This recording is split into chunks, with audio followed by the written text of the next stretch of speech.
ใจมุ่งมั่นหับหน้าที่ที่ศาสตร์มอบหมายด้วยเกียรติของลูกผู้ชายขอมอบกายเพื่อศาสตร์ประสาทั้งใจเมื่อยยุ่งยากบ่เคยจุมว่า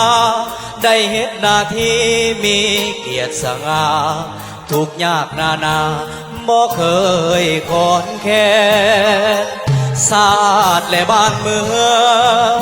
หุ่งเหืองวิไลงามตาพักเฮาเสียนำพาห่วมสร้างสาพัฒนาทั่วแดนแต่เนื้อถึงไตเอาใจใส่ด้วยความห่วงแหนย้อนหัวของศาสตร์แข็งแกร่งภาษาทั่วแดนสุขสมหอมเย็นขอให้สัญญาจะรักษาด้วยเกียรติของตนจะอดจะสู้จะทนฝึกฝนตนให้ผลเด่นด้วยความมุ่งหวังสร้างผลงานให้คนได้เห็นสร้างตนเองนับวันก้าวเด่นให้สมเป็นผู้สืบทอดที่ดี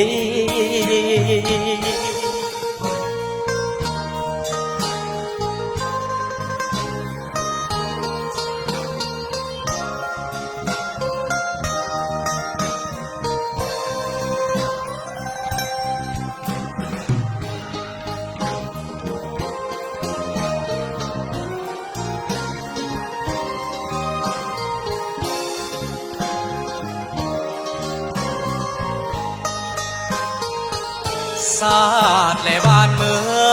งหุ่งเหืองวิไลงามตาพักเฮาเสียนำพาห่วมสร้างสาพัฒนาทั่วแดน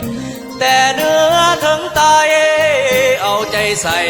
ด้วยความห่วงแหน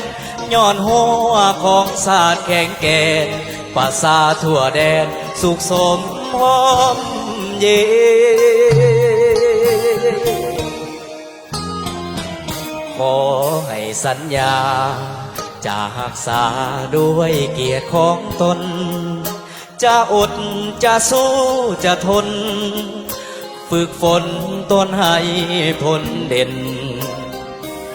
ด้วยความมุ่งหวังสร้างผลงานให้คนได้เห็นสร้างตนเองนับวันก้าวเด่นให้สมเป็นผู้สืบทอดที่ดี